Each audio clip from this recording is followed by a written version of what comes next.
Les témoignages recueillis à l'est de la RDC au nord Kivu indiquent que l'équipe de l'ONG suisse Hex-EPR aurait quitté la cité de Kiwanja située à plus ou moins 80 km au nord de la ville de Goma.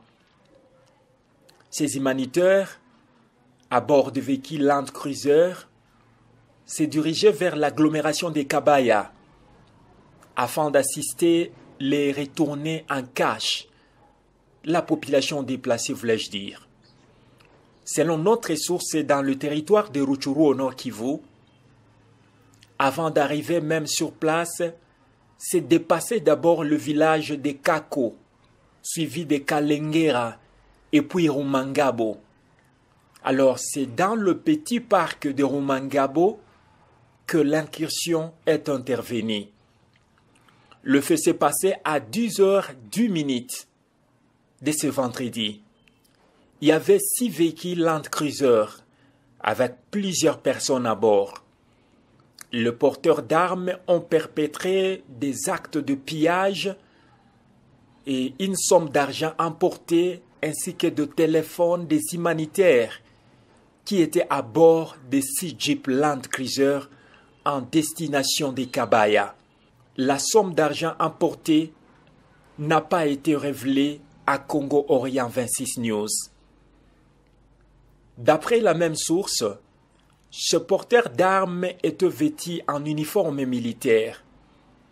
Ils ont pris en otage 2 staffs nationaux qui jusqu'à présent ont été conduits dans une direction qui reste à découvrir dans le parc national de Virunga, au nord Kivu, à l'est de la République démocratique du Congo.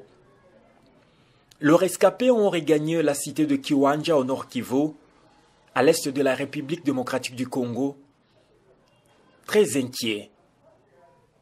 Jusqu'à présent, c'est-à-dire ce samedi 7 juin, il n'y a pas de nouvelles de ces humanitaires, pas de résultats. Jusqu'à présent, pas de bonnes nouvelles. Après le forfait, avant de quitter le lieu de drame, les porteurs d'armes ont tiré plusieurs coups de balle en l'air. Ils étaient vraiment bien armés.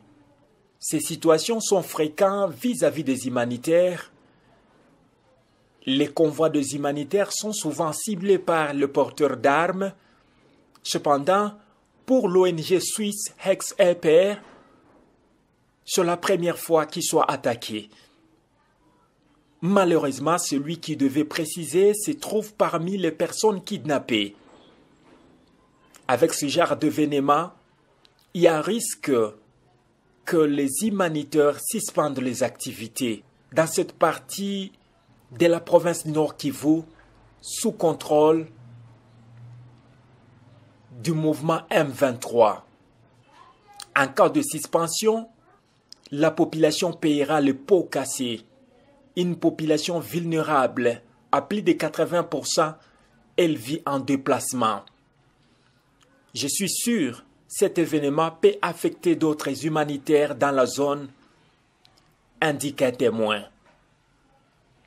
Hex-EPR, dans sa communication, elle affirme avoir mis en place une task force et travailler en étroite collaboration avec tous les acteurs importants dans la région pour trouver les informations fiables sur cet incident et assurer le retour de l'ensemble de ses collaborateurs en toute sécurité et le plus rapidement possible. Rappelons que la zone où le kidnapping a été signalé est sous contrôle du mouvement M23 appuyé par l'armée rwandaise.